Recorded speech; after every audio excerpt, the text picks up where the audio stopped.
महाभारत के युद्ध के बाद पांडव इंद्रप्रस्थ में शासन कर रहे थे, लेकिन उनकी विजय ने उन्हें अहंकार से भर दिया था। अर्जुन अपनी वीरता, भीम अपनी गदा की शक्ति और युधिष्ठिर अपनी धर्मपरायणता पर गर्व करने लगे थे। तब एक दिन भगवान निरंकार ठाकुर एक कोढ़ी साधु के रूप में आए, जिनके शरीर से मवाद बह रहा था और जिनकी दुर्गंध के कारण लोग उनसे दूर भाग रहे थे। जब उन्होंने भीम से भिक्षा मांगी तो भीम ने उन्हें नगर से बाहर निकाल दिया। जैसे ही साधु नगर से चले गए, इंद्रप्रस्थ में बुरे दिन शुरू हो गए।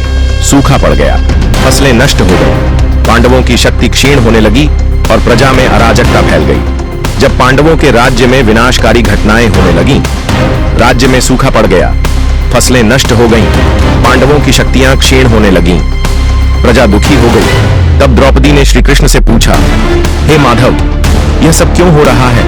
हमने तो धर्म के मार्ग पर ही चलने का प्रयास किया है। श्री कृष्ण गंभीर होकर बोले, हे द्रौपदी, पांडवों ने एक महान गलती की है। उन्होंने उस साधु को नगर से निकाल दिया था, लेकिन वह कोई साधारण साधु नहीं थे। वे स्वयं भगवान निरंकार ठाकुर थे, जो उनकी परीक्षा लेने आए थे।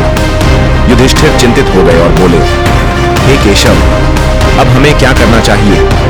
श्री कृष्ण मुस्कुराए और बोले, तुम सब नहीं, केवल भीम उन्होंने बताया कि वह साधु कोई और नहीं बल्कि भगवान निरंकार ठाकुर थे, जो उनकी परीक्षा लेने आए थे।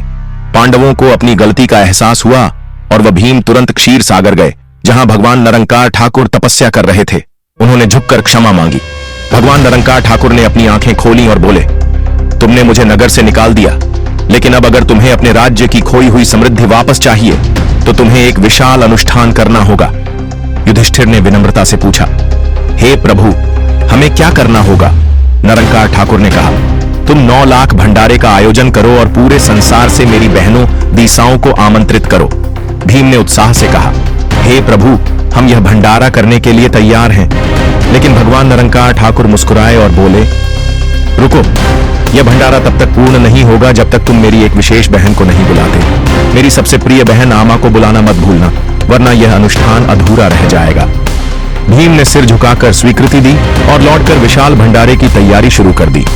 राज्य में भव्य आयोजन किया गया। दूर दूर से संत, देवता, ऋषि और निरंकार ठाकुर की दिशाएं आई। भोजन, दान और यज्ञ का आयोजन किया गया।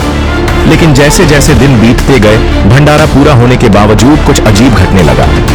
पांडवों की शक्तियां पूरी तरह वापस नहीं आई। वर्षा हुई, लेकिन राज्य की फसलें पूरी तरह नहीं उगी। प्रजा का कष्ट पूरी तरह समाप्त नहीं हुआ। युधिष्ठिर को याद आया कि निरंकार ठाकुर ने कहा था कि जब तक उनकी विशेष बहन आमा नहीं आएगी, तब तक भंडारा अधूरा रहेगा। अब सवाल यह था, आमा कहां थी?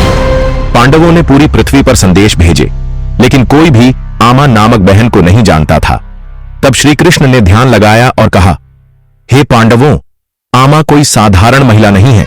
वे एक दिव्य शक्ति हैं, जिन्हें केवल सच्चे प्रेम और समर्पण से ही बुलाया जा सकता है। अब पांडवों को समझ में आया कि यह केवल एक आयोजन नहीं, बल्कि एक आध्यात्मिक परीक्षा थी। वे स्वयं निरंकार ठाकुर के ध्यान में लीन हो गए और प्रार्थना करने लगे, हे प्रभु, हमें क्षमा करें। हमने पहले भी आपको पहचानने में गलती की और अब आपकी बहन आमा को पहचानने में असफल हो रहे हैं। कृपया हमें उनका दर्शन कराएं। जैसे ही पांडवों ने सच्चे मन से प्रार्थना की, एक दिव्य प्रकाश उत्पन्न हुआ और एक तेजोमयी देवी प्रकट हुई। वे थीं आमा बहन। उनका स्वर गूंजा, हे पांडवों, अब तुम्हें समझ आया कि भक्ति केवल बाहरी कर्मकांडों से नहीं होती, बल्कि सच्चे समर्पण से होती है। उन्होंने जैसे ही भंडारे का प्रसाद ग्रहण किया, उसी क्षण पांडवों की खोई हुई शक्तियां लौट आईं। राज्य में पुनः हरियाली छा गई। प्रजा फिर से सुखी हो गई। भगवान निरंकार ठाकुर प्रसन्न हुए और उन्हें आशीर्वाद दिया।